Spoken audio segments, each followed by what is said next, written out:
You may picture me driving that 40 HP car for all she was worth over the crisp moor roads on that shining May morning, glancing back at first over my shoulder and looking anxiously to the next turning, then driving with a vague eye just wide enough awake to keep on the highway, where I was thinking desperately of what I had found in Scudder's pocketbook.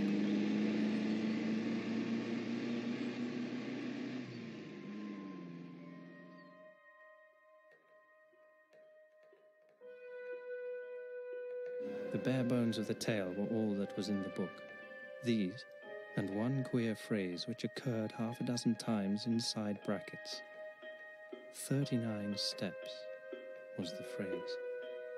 And at its last time of use it ran, 39 steps, I counted them. High tide, 10:17 p.m. I could make nothing of that.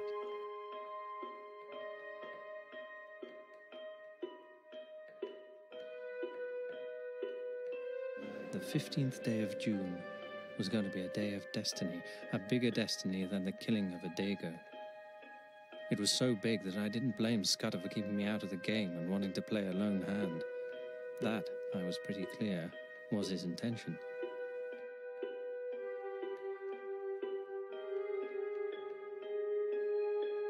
Despite all the nonsense talked in Parliament, there was a real working alliance between France and Britain, and the two general staffs met every now and then and made plans for joint action in case of war. Well, in June, a very great swell was coming over from Paris, and he was going to get nothing less than a statement of the disposition of the British Home Fleet on mobilization. It was something uncommonly important.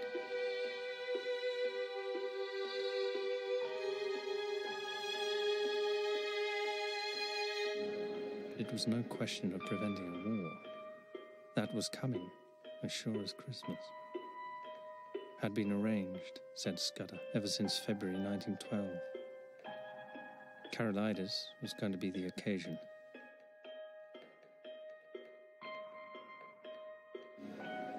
The whole story was in the notes, with gaps, you understand, which he would have filled up from his memory.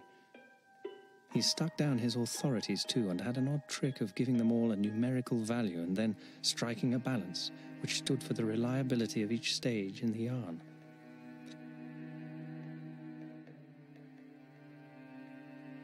This war was going to come as a mighty surprise to Britain. Carolides' death would set the Balkans by the ears, and then Vienna would chip in with an ultimatum. Russia wouldn't like that, and there would be high words.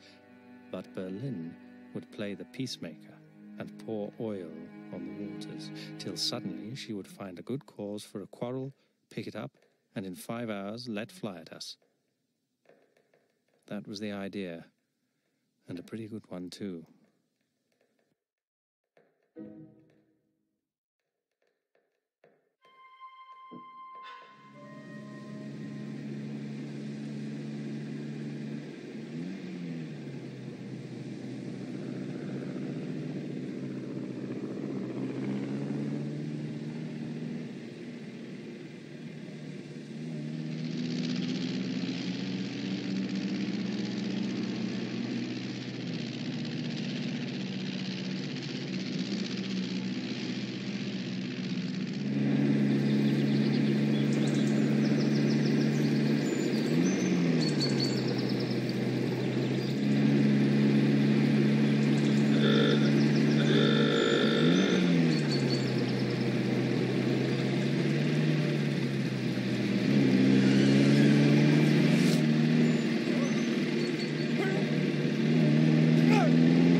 I say, bless me, I'm dreadfully sorry. Are you hurt? Really, I must apologise. Oh, bless my soul. Do tell me you're all right. My blame, sir. It's lucky that I did not add homicide to my follies. Well, that's the end of my Scotch motor tour. It might have been the end of my life. You're the right sort of fellow. I can spare a quarter of an hour, and my house is 2 minutes off. I'll see you clothed and fed and snug in bed. Where's your kit, by the way? Is it in the burn along with the car? It's in my pocket. A toothbrush? I'm a colonial and travel light. A colonial? By gad, you're the very man I've been praying for. Are you by any blessed chance a free trader? A free trader? I am. Oh, good show.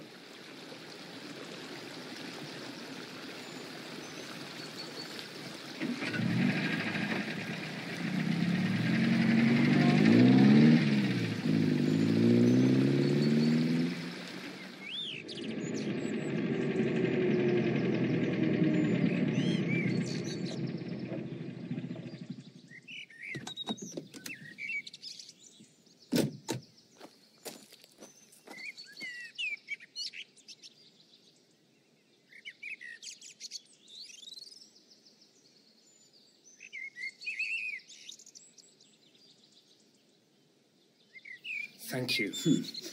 You find me in a deuce of a mess, Mr. By the by, you haven't told me your name. Twisden. Twisden? Any relation to old Tommy Twisden of the 60th? No? Oh, well. Well, you see, I'm the Liberal candidate for this part of the world, and I had a meeting on tonight at Brattleburn, and that's my chief town, in an infernal Tory stronghold. I'd got the colonial ex-premier fellow, Crumpleton, coming to speak for me tonight, and had the thing tremendously billed, and the whole place ground-baited. This afternoon, I had a wire from the ruffian saying he'd got influenza at Blackpool. Here I am, left to do the whole thing myself. I had meant to speak for 10 minutes, now must go on for 40. And though I've been racking my brains for 3 hours to think of something, I simply cannot last the course. Now, you've got to be a good chap and help me. You're a free trader and can tell our people what a washout protection is in the colonies. All you fellows have the gift of the gab. I wish to heaven I had it. I'll be forever more in your debt. All right. I'm not much good as a speaker, but I'll tell them a bit about Australia. Oh.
I'd like to propose a vote of thanks to Sir Harry for his statesman-like speech, and to Mr. Twisden, whose words had the eloquence of an emigration agent.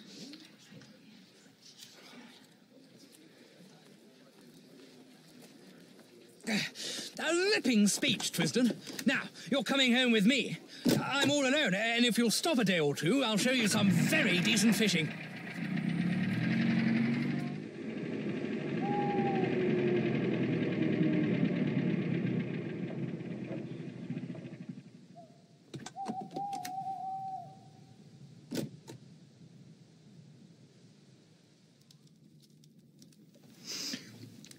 Listen, Sir Harry. I've something pretty important to say to you. You're a good fellow, and I'm going to be frank. Where on earth did you get that poisonous rubbish you talked tonight? Oh, was it as bad as that? It did sound rather thin. I got most of it out of the Progressive magazine, and pamphlets that agent chap of mine keeps sending me. But you surely don't think Germany would ever go to war with us? Ask that question in 6 weeks, and it won't need an answer. If you'll give me your attention for half an hour, I'm going to tell you a story.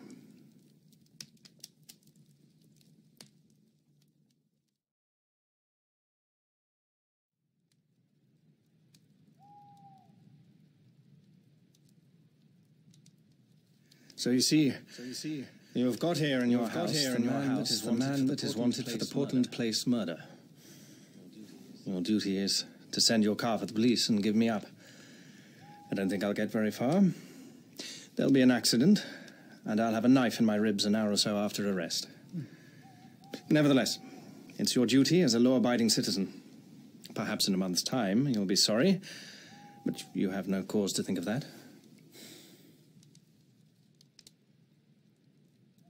What was your job in Rhodesia, Mr. Hannay? Mining engineer. I've made my pile cleanly, and I've had a good time in the making of it. Not a profession that weakens the nerves, is it? As to that, my nerves are good enough.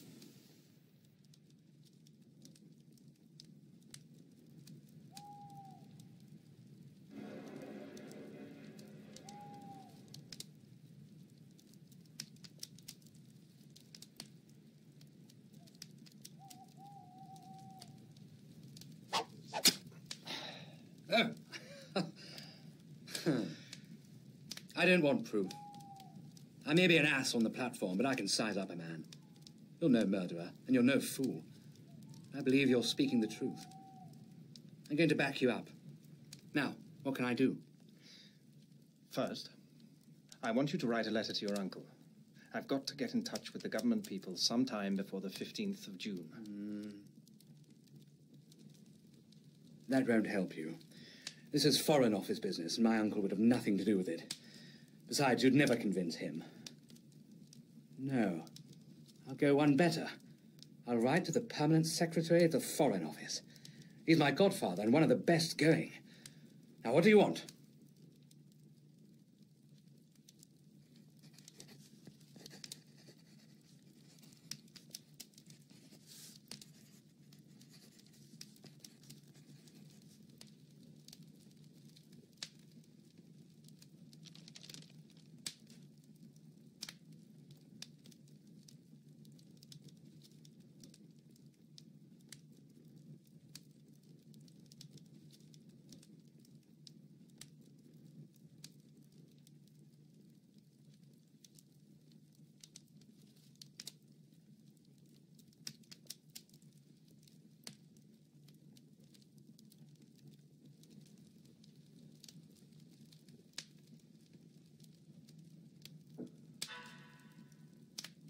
Good. That's the proper style. Oh, by the way, you'll find my godfather, his name's Sir Walter Bullivant, down at his country cottage for Whitsuntide. It's close to Artonswell on the Kennet. And that's done. Now, what's the next thing? You're about my height. Lend me the oldest tweed suit you've got. Anything will do, so long as the colour is the opposite of the clothes I destroyed this afternoon. Then, show me a map of the neighbourhood and explain to me the lie of the land.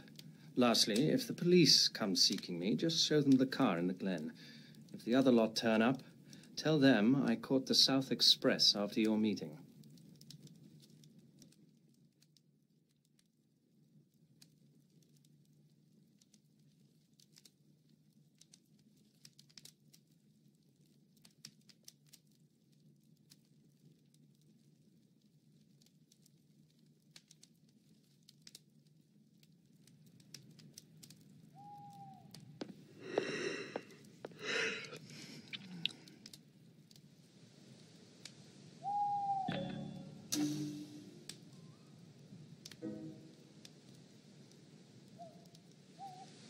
First, turn to the right, up by the long fir wood.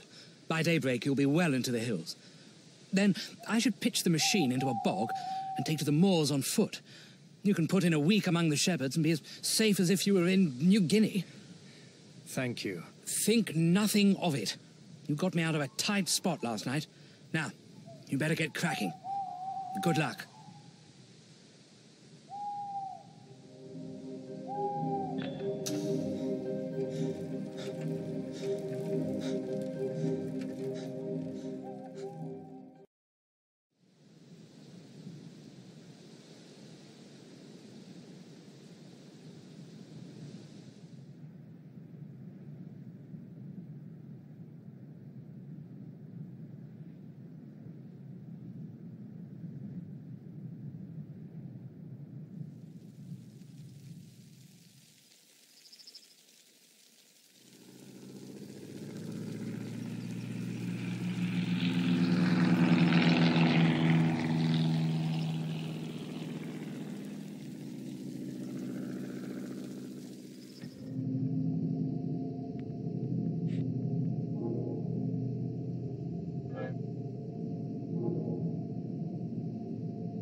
Good day to you.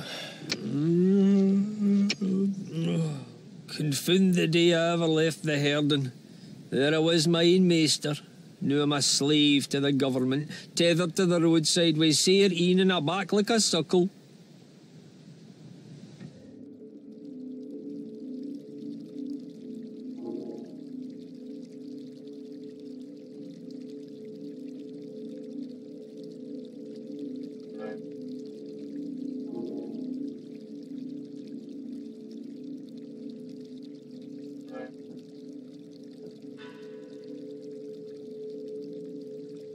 Oh, mercy on me, my head's bursting. I can't do it. The surveyor man just report me, I'm for my bed. What is your trouble, may I ask? The trouble is that I'm no sober. Last night my daughter Maren was wadded, and the dance still fower in the byre. Me and some other chiels sat down to the drinking, and here I am. Pity that I ever looked on the wine when it was red. Sleep sounds like your best bet. It's easy speaking. But I got a postcard yestreen saying that the new road surveyor would be round the day. He'll come and he'll no find me, or else he'll find me fou, and either way I'm a done man. I'll walk back to my bed and say I'm no wheel, but I doubt that'll no help me, for they ken my kind of no wheelness. Where's your house? Well, back to your bed and sleep in peace. I'll take on your job for a bit and see the surveyor.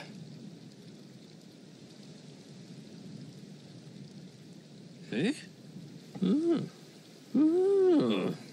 Aye, you're the Billy. It'll be easy enough managed. I've finished that bing o' stains, so you needn't chop any more for noon. Just take the barry and wheel enough metal for your own quarry down the road to make another bing the morn. My name's Alexander Turnbull, and I've been 7 years at the trade and 20 afore that herding in Leith and Water. My friends call me Eki, and Wales Specky, for I wear glasses in wake of the sight. Just you speak the surveyor fair and calm, sir, and he'll be well pleased. I'll be back midday.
Are you Alexander Turnbull?